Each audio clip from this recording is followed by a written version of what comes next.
क्या आप जानते हैं एक ऐसे महान व्यक्ति के बारे में जिन्होंने सिर्फ भारत ही नहीं बल्कि पूरी दुनिया को अपनी कलम और संगीत से मंत्रमुग्ध कर दिया। एक ऐसा नाम जिनके लिखे गीत आज 2 देशों के राष्ट्रगान बन चुके हैं। एक ऐसा कवि जिसने एशिया को पहला नोबेल पुरस्कार दिलाया। जी हां, हम बात कर रहे हैं महान कवि रविंद्रनाथ ठाकुर की।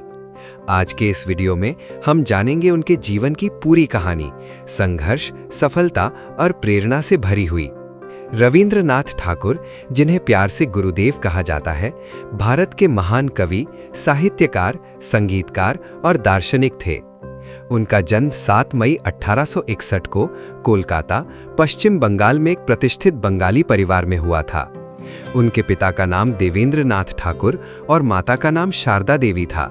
बचपन से ही रविंद्रनाथ जी को साहित्य और संगीत में गहरी रुचि थी। उन्होंने पारंपरिक स्कूल शिक्षा कम ही प्राप्त की, लेकिन घर पर ही उन्होंने विभिन्न विषयों का गहरा ज्ञान हासिल किया। रविंद्रनाथ ठाकुर ने बहुत छोटी उम्र में ही कविता लिखना शुरू कर दिया था। उनकी रचनाओं में प्रकृति, प्रेम, मानवता और आध्यात्मिकता की झलक साफ दिखाई देती है। उनकी सबसे प्रसिद्ध कृति गीतांजलि है, जिसके लिए उन्हें 1913 में साहित्य का नोबेल पुरस्कार मिला। वह नोबेल पुरस्कार जीतने वाले पहले भारतीय और एशियाई व्यक्ति बने। रविंद्रनाथ ठाकुर केवल एक महान लेखक ही नहीं थे, बल्कि एक महान शिक्षाविद भी थे। उन्होंने विश्व भारती यूनिवर्सिटी की स्थापना की, जिसका उद्देश्य था शिक्षा को प्रकृति और संस्कृति के साथ जोड़ना। उनकी रचनाओं ने भारत के स्वतंत्रता आंदोलन को भी प्रेरित किया। उन्होंने ब्रिटिश सरकार द्वारा दिए गए नाइटहुड की उपाधि को 1919 में जलियांवाला बाग मैसेकर के विरोध में वापस कर दिया। रविंद्रनाथ ठाकुर एक महान संगीतकार भी थे।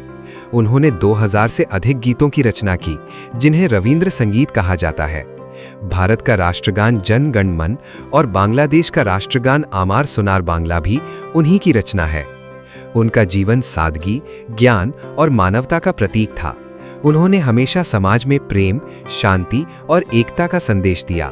7 अगस्त 1941 को रविंद्रनाथ ठाकुर का निधन हो गया, लेकिन उनकी रचनाएं आज भी लोगों के दिलों में जीवित हैं।